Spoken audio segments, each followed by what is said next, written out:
اور آج ایک سلیکٹڈ وزیر اعظم کے خلاف 6 سال سے ایک کیس زیر التوا پڑا ہوا ہے، یہ کہاں کا انصاف ہے؟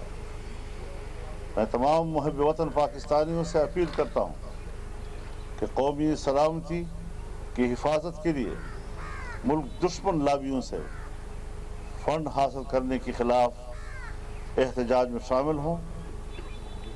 تمام نوجوانوں، خواتین، سیاسی کارکن اس احتجاج میں شریک ہوں اور پاکستان دشمن فنڈنگ کی مذمت کے لیے اپنا قومی فریضہ سر انجام دیں۔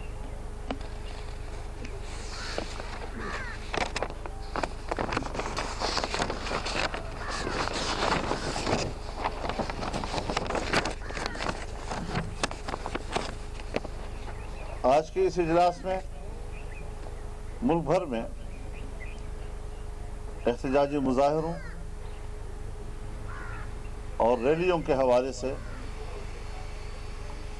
ایک شیڈول کو حتمی شکل دی گئی ہے۔ 21 جنوری کو کراچی میں اسرائیل منظور ملین مارچ میں پی ڈی ایم کی قیادت شرکت کرے گی۔ 5 فروری کو جہاں پورے ملک میں کشمیریوں کے ساتھ یکجہتی کا دن ہمیشہ منایا جاتا رہا ہے، اس بار بھی پورے ملک میں 5 فروری کو کشمیریوں کے ساتھ یکجہتی کا دن منایا جائے گا، لیکن ساتھ ساتھ ایک بڑا جلسہ راول پنڈی میں لیاقت باغ میں کیا جائے گا، جس میں کشمیر کی سیاسی جماعتوں کو بھی شرکت کی دعوت دی گئی ہے اور پی ڈی ایم کی جماعتیں بھی اس میں شرکت کریں گی، اور راول پنڈی اور گردپیش کے جو اضلاع ہے اس کے عوام کارکن وہ اس مرکزی جلسے میں شرکت کریں گے، جس میں کہ مرکزی قائدین بھی شریک ہوں گے۔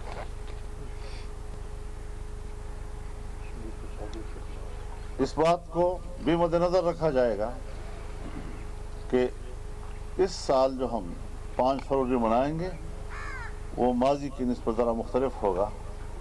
کشمیر کو بیچا گیا ہے، کشمیر فروشی کے خلاف عوام کا غیظ و غضب، ان کی ناراضگی اور کشمیر کیس کا سودا کرنے کے حوالے سے بھرپور احتجاج اس میں شامل ہوگا۔ 9 فروری کو حیدرآباد میں پی ڈی ایم کا بڑا جلسہ ہوگا، ریلی ہوگی اور بڑی تاریخی ہوگی۔ 13 فروری کو سیالکوٹ میں، 16 فروری کو پشین بلوچستان میں، 23 فروری کو سرگودھا میں اور 27 فروری کو خزدار میں بہت بڑا اجتماع اور بہت بڑی ریلی منعقد کی جائے گی۔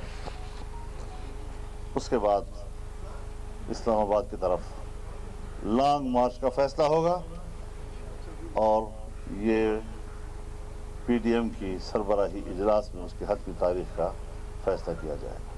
بہت بہت شکریہ۔ مولانا صاحب یہ فرمائیں کہ پیپلز پارٹی کو آپ لوگوں نے، راج صاحب کھڑے ہیں، کراچی، حیدرآباد، سکھر میں جلسے اناؤنس کرائے تھے، یہ جو سیکنڈ فیز تھا وہ انہوں نے کینسل کرائے اور 2-3 جلسے انہوں نے اپنے پی ڈی ایم کے پلیٹ فارم سے کرائے، یوم تاسیس ملتان کا ہو، کارساز ہو یا گڑھی خدا بخش کا ہو، 3 جلسے کینسل کرائے۔ تھرپار کر جہاں پہ کوئی چیز ہے ہی نہیں، جہاں پہ الیکشن وہ لڑ رہی ہے وہاں جلسہ کرنا چاہ رہی ہے، تو پیپلز پارٹی کس طرح؟ تو یہ چیزیں جب سربراہ ہمارے اجلاس میں نمٹ گئی ہیں اس کے بعد سوال کرنے کی ضرورت نہیں باقی رہی۔ مولانا صاحب آپ کے احتجاج سے مخالفین یہ تاثر دے رہے ہیں کہ پہلے آپ نے شخصیات کو ملائم کیا اور اس کے بعد آپ قومی اداروں کے اوپر دھاوا بولنے آ رہے ہیں، یعنی کل کا جو احتجاج ہے آپ کا وہ الیکشن کمیشن کے اوپر دھاوا بولنا ہے۔ دھاوا نہیں، احتجاج۔ ہم جمہوری لوگ ہیں،